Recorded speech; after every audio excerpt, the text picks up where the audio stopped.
বিসমিল্লাহির রহমানির রহিম। প্রিয় বাংলাদেশ, প্রিয় দেশবাসী, ভাই ও বোনেরা, আজকের এই অনুষ্ঠানের সম্মানিত সভাপতি জনাব মির্জা ফখরুল ইসলাম আলমগীর, মঞ্চে উপস্থিত নেতৃবৃন্দ, সামনে উপস্থিত আমার প্রিয় সহকর্মীবৃন্দ, আসসালামু আলাইকুম। বাংলাদেশের বীর ছাত্র জনতা, নারী, শিশু, কৃষক, শ্রমিক, সকল শ্রেণী পেশার মানুষ, সর্বস্তরের জনগণ বিশ্বকে দেখিয়ে দিয়েছে বাংলাদেশের জনগণ বন্দুকের সামনে বুক পেতে দিতে রাজি, তবুও তারা স্বৈর শাসনকে মেনে নিতে রাজি নয়। বাংলাদেশের সবচেয়ে জনপ্রিয় গণতান্ত্রিক রাজনৈতিক দল বিএনপির পক্ষ থেকে বাংলাদেশের গণতন্ত্রকামী বীর জনগণকে জানাই আন্তর্জাতিক গণতন্ত্র দিবসের সংগ্রামী শুভেচ্ছা। প্রিয় ভাই বোনেরা, গণতন্ত্র প্রতিষ্ঠার সংগ্রামে শহীদে মৃত্যুবরণ করেছেন যারা, আহত হয়েছেন যারা, হাত পা চোখ হারিয়ে চিরতরে পঙ্গুত্ব বরণ করেছেন, দেশের গণতান্ত্রিকামী জনগণ আজীবন তাদের এই আত্মত্যাগ এবং অবদান শ্রদ্ধার সঙ্গে স্মরণ করবেন। হতাহতদের প্রতিটি পরিবারের প্রতি অবশ্যই রাষ্ট্র তার যথাযথ দায়িত্ব পালন করবে বলে আমরা বিশ্বাস করি। লাখো শহীদের বিনিময়ে অর্জিত স্বাধীন গণতান্ত্রিক বাংলাদেশের রাষ্ট্র, রাজনীতি, শাসন প্রশাসন হওয়ার কথা ছিল government of the people, by the people, for the people. অথচ গত 15 বছর বাংলাদেশে মাফিয়া শাসন চালু করা হয়েছিল। দেশে বিদেশে পলাতক স্বৈরাচার বিনা ভোটের সেই সরকারের পরিচয় হয়ে উঠেছিল government of the mafia, by the mafia, for the mafia. প্রিয় দেশবাসী, এই মাফিয়া চক্র দেশকে সর্বক্ষেত্রে ভঙ্গুর করে দিয়েছিল। দেশকে সম্পূর্ণ আমদানি নির্ভর, ঋণ নির্ভর এবং পরনির্ভরশীল রাষ্ট্রে পরিণত করেছিল। মাফিয়া চক্র দেশের ব্যাংকগুলোকে পর্যন্ত দেউলিয়া করে দিয়েছিল। গত 1.5 দশকে দেশ থেকে প্রায় 17 লক্ষ কোটি টাকারও বেশি পাচার হয়ে করে দিয়েছে এরা। 5ই আগস্টের পতিত স্বৈরাচারের বেপরোয়া দুর্নীতি আর লুটপাটের কারণে বাংলাদেশের বৈদেশিক ঋণ বর্তমানে $100 বিলিয়ন বেশি ছাড়িয়েছে। বাংলাদেশে আজ যে শিশুটি জন্ম নিয়েছে কোনো কারণ ছাড়াই, সেই নিষ্পাপ শিশুটিরও মাথাপিছু ঋণ কমপক্ষে 1.5 লক্ষ টাকা। প্রিয় ভাই বোনেরা, মাফিয়া চক্র দেশকে শুধু অর্থনৈতিকভাবেই ভঙ্গুর করে দেয়নি, দেশের আর্থ সামাজিক সাংস্কৃতিক এবং রাজনৈতিক রীতিনীতিকেও ধ্বংস করে দিয়েছে। প্রতিটি সাংবিধানিক এবং বিধিবদ্ধ প্রতিষ্ঠান অকার্যকর করে ফেলা হয়েছিল। খোদ বিচার বিভাগকেই ফ্যাসিবাদের সূতিকাগারে পরিণত করা হয়েছিল। একটি রাষ্ট্র কতটা সভ্য এবং গণতান্ত্রিক সেটি দেশের আইন শৃঙ্খলা বাহিনীর আচরণে স্পষ্ট হয়ে ওঠে। কিন্তু মাফিয়া চক্র দলীয় স্বার্থে ব্যবহার করতে গিয়ে দেশের আইন শৃঙ্খলা বাহিনীকেও সম্পূর্ণ বিপর্যস্ত করে দিয়েছে। গণতন্ত্রকামী প্রিয় ভাই ও বোনেরা, অন্যায়, অনিয়ম আর অরাজকতার বিরুদ্ধে গণবিস্ফোরণে মাফিয়া চক্রের প্রধান দেশ ছেড়ে পালানোর পর দেশে মাফিয়া শাসন শোষণের অবসান ঘটেছে। পতিত স্বৈরাচারের পলায়নের মধ্যে দিয়ে একটি গণতান্ত্রিক মানবিক বাংলাদেশ গড়ার পথে প্রধান বাধা হয়তো দূর হয়েছে, তবে বাধা দূর হলেও মাফিয়া চক্রের রেখে যাওয়া 15 বছরের জঞ্জাল কিন্তু এখনো দূর হয়নি। এই জঞ্জালকে দূর করে জনগণের, বাংলাদেশের জনগণের ভোটে জনগণের কাছে জবাবদিহিমূলক একটি গণতান্ত্রিক সরকার প্রতিষ্ঠার লক্ষ্যে অন্তর্বর্তীকালীন বর্তমান সরকার কাজ করছে। তবে মাফিয়া চক্রের প্রধান দেশ ছেড়ে পালালেও মাফিয়া চক্রের বেনিফিশিয়ারি অপশক্তি প্রশাসনের ভেতরে থেকে কিংবা রাজনীতির ছদ্মবরণে অন্তর্বর্তীকালীন সরকারকে চ্যালেঞ্জ ছুড়ে দেওয়ার অপচেষ্টা কিন্তু অব্যাহত রেখেছে। প্রিয় দেশবাসী, ভাই ও বোনেরা, বর্তমান অন্তর্বর্তীকালীন সরকার হাজারো শহীদের রক্তের বিনিময়, লক্ষ কোটি জনতার গণ অভ্যুত্থানের ফসল। এই সরকারের কোনো কোনো কার্যক্রম সকলের কাছে হয়তো সাফল্য হিসাবে বিবেচিত নাও হতে পারে, কিন্তু এটি আমাদের প্রত্যেককে মনে রাখতে হবে, এই সরকারের ব্যর্থতা আমাদের সকলের ব্যর্থতা, বাংলাদেশের পক্ষের গণতান্ত্রিকামী জনগণের ব্যর্থতা। সুতরাং এই অন্তর্বর্তীকালীন সরকারকে কোনোভাবেই ব্যর্থ হতে দেওয়া যাবে না। দেশে বিদেশে থেকে নানা রকমের উস্কানিতেও জনগণ অন্তর্বর্তীকালীন সরকারকে ব্যর্থ হতে দেবে না। তবে অন্তর্বর্তীকালীন সরকার যাতে নিজেরাই নিজেদের ব্যর্থতার কারণ না হয়ে দাঁড়ায়, সে ব্যাপারে তাদেরকেও সতর্ক থাকতে হবে। বাংলাদেশ কিংবা যে কোনো দেশেই গণ অভ্যুত্থানের মাধ্যমে গঠিত সরকার অবশ্যই জনগণের সরকার। তাই জনগণ অন্তর্বর্তীকালীন সরকারের প্রতি সহযোগিতা অব্যাহত রেখেছে, রাখবে। তবে কোনো এক পর্যায়ে অন্তর্বর্তীকালীন সরকারের জবাবদিহিতাও কিন্তু নির্বাচিত সংসদের মাধ্যমেই নিশ্চিত করা হয়। সুতরাং জনগণের রাজনৈতিক ক্ষমতায়নের মাধ্যমে একটি নির্বাচিত সংসদ এবং সরকার প্রতিষ্ঠায় অন্তর্বর্তীকালীন সরকারের সকল সংস্কার কার্যক্রমের প্রথম এবং প্রধান টার্গেট হওয়া জরুরি। এজন্যই আমরা মনে করি অগ্রাধিকার ভিত্তিতে জনগণের ভোটে নির্বাচিত প্রতিনিধিদের দ্বারা জবাবদিহিমূলক সরকার এবং সংসদ প্রতিষ্ঠার লক্ষ্যকে সামনে রেখেই সংস্কার কার্যক্রম এগিয়ে নেওয়া দরকার। কারণ জনগণের রাজনৈতিক ক্ষমতায়ন ছাড়া সংস্কার কার্যক্রমে প্রক্রিয়ায় জনগণের সরাসরি সম্পৃক্ততা ছাড়া উন্নয়ন, গণতন্ত্র কিংবা সংস্কার কোনোটিই টেকসই এবং কার্যকর হয় না।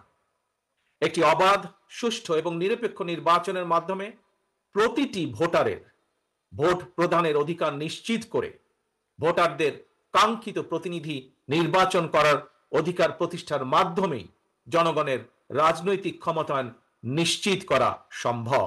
এবং সেই লক্ষ্যে বিশেষ করে নির্বাচন কমিশন, জনপ্রশাসনের সংস্কার এবং আইন শৃঙ্খলা বাহিনীকে সক্ষম এবং উপযুক্ত করে তুলতে হবে।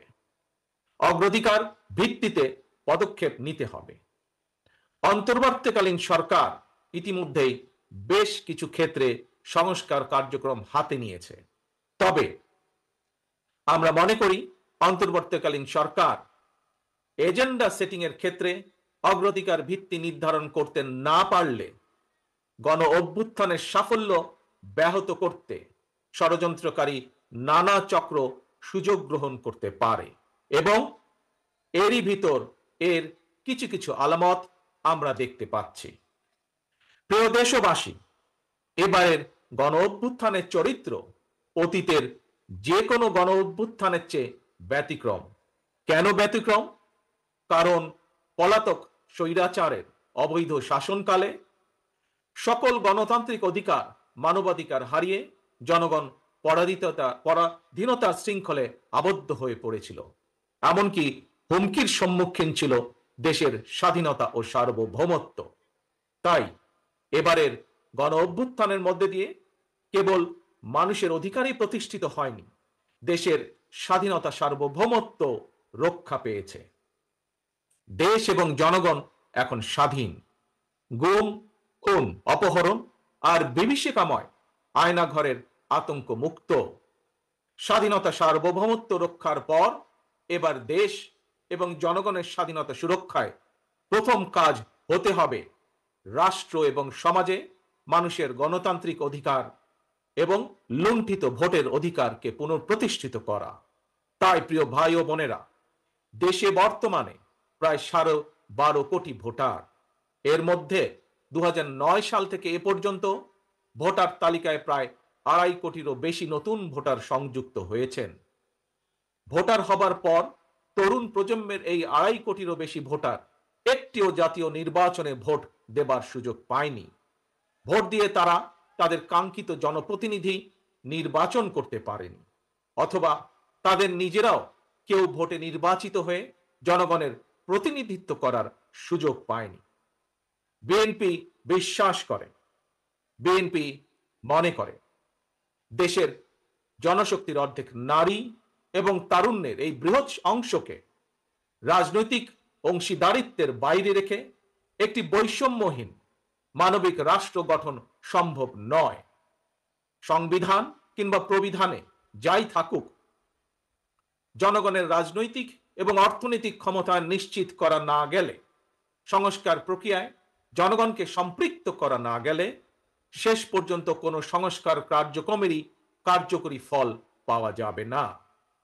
প্রিয় দেশবাসী, ভাই ও বোনেরা, রাষ্ট্র, রাজনীতি এবং রাজনৈতিক দল হিসেবে বিএনপি দলীয় রাজনৈতিক কার্যক্রম সংস্কারের লক্ষ্যে প্রথমে 2022, পরবর্তীতে 2023 সালে বাংলাদেশের পক্ষের গণতান্ত্রিক রাজনৈতিক দলগুলোর প্রতিনিধিদের উপস্থিতিতে 31 দফা কর্মসূচি ঘোষণা করেছিল। তবে ঘোষিত 31 দফাই শেষ কথা নয়। বিএনপি মনে করে রাষ্ট্র কিংবা রাজনীতি সকল ক্ষেত্রেই সংস্কার কার্যক্রম একটি ধারাবাহিক এবং চলমান প্রক্রিয়া। সুতরাং রাষ্ট্র এবং রাজনীতি সংস্কারে বিএনপি ঘোষিত 31 দফা সংস্কার কর্মসূচির আরো প্রয়োজনীয় পরিবর্তন পরিমার্জনকেও বিএনপি স্বাগত জানায়। এমনকি কেউ যদি মনে করেন একটি উন্নত এবং নিরাপদ বাংলাদেশের জন্য আরো নতুন রাজনৈতিক দলের প্রয়োজন রয়েছে, তাতেও দোষের কিছু নেই। কারণ শেষ পর্যন্ত জনগণই চূড়ান্ত সিদ্ধান্ত নেবে। জনগণ কাকে সমর্থন জানাবে কিংবা কাকে সমর্থন দেবে না, এটি তাদেরই চূড়ান্ত বিষয়। এ কারণেই বিএনপি বরাবর জনগণের ভোটের অধিকারের উপর জোর দিয়েছে। বিএনপি মনে করে একমাত্র অবাধ সুষ্ঠু নির্বাচনের মাধ্যমেই রাষ্ট্র, রাজনীতি এবং রাজনৈতিক বন্দোবস্তের সঙ্গে জনগণের প্রত্যক্ষ অংশদারিত্ব তৈরি হয়। গণতান্ত্রিক আমি প্রিয় ভাই ও বোনেরা, গণ অভ্যুত্থান কিংবা সংস্কার কার্যক্রম নিয়ে রাজনীতির মাঠে নানা রকম কথা হচ্ছে। গণতান্ত্রিক রাজনীতিতে এটি একটি স্বাভাবিক এবং গ্রহণযোগ্য রীতি। প্রত্যেকেই তাদের নিজ নিজ দৃষ্টিভঙ্গি প্রকাশ করবেন, এটিই স্বাভাবিক। এই নিয়ে বিচলিত হওয়ার কোনোই কিছু নেই। একজন রাজনৈতিক কর্মী হিসাবে আমি বিশ্বাস করি, ফৌজদারি অপরাধের বিচার যেমন বিচারিক আদালতে হয়, ঠিক তেমনি রাজনৈতিক কর্মকাণ্ড কিংবা রাজনৈতিক আচরণের বিচার হয় জনগণের আদালতে। আমি আগেও বলেছি, আজ আবারও আপনাদের সামনে বলতে চাই, ক্ষমতার পরিবর্তন মানে শুধু রাষ্ট্র ক্ষমতার হাত বদল নয়। ক্ষমতার পরিবর্তন মানে রাষ্ট্র এবং রাজনীতির গুণগত পরিবর্তন। তাই প্রতিটি রাজনৈতিক নেতাকর্মীর মনে রাখা প্রয়োজন, রাজনীতির গুণ পরিবর্তনের জন্য রাজনৈতিক দলের নেতাকর্মীদের আচার আচরণেও গুণগত পরিবর্তন জরুরি। সুতরাং আমার আহ্বান, কোনো প্রলোভন কিংবা উস্কানিতে বিভ্রান্ত না হয়ে জ্ঞানভিত্তিক রাষ্ট্র এবং সমাজের নেতৃত্ব দানের জন্য নিজেদেরকে প্রস্তুত করুন। গণতান্ত্রিক আমি প্রিয় ভাই ও বোনেরা, হাজারো শহীদের রত্ন স্নাত এই রাজপথে আজ আপনাদের এই স্বতঃস্ফূর্ত উপস্থিতির অর্থ জনগণের কাঙ্ক্ষিত বৈষম্যহীন বাংলাদেশ গড়ার এই যাত্রা পথে বাংলাদেশের পক্ষের শক্তিকে আরো কিছু পথ পাড়ি দিতে হবে। তবে সেই পথ অবশ্যই নয় সন্ত্রাস, সংঘর্ষ, প্রতিশোধ কিংবা প্রতিহিংসা, বরং সেই পথ হবে ধৈর্য, সহনশীলতা এবং সমঝোতা। প্রিয় ভাই বোনেরা, সবশেষে বলতে চাই, সংস্কার কার্যক্রমের পথ ধরে নির্বাচনী রোড ম্যাপে উঠবে আমাদের প্রিয় বাংলাদেশ। সুতরাং আসুন আমরা সবাই কাজের মাধ্যমে জনগণের বিশ্বাস, জনগণের ভালোবাসা অর্জন করি, জনগণকে সঙ্গে রাখি, জনগণের সঙ্গে থাকি। আল্লাহ হাফেজ। বাংলাদেশ জিন্দাবাদ, বাংলাদেশ জাতীয়তাবাদী দল জিন্দাবাদ। ধন্যবাদ।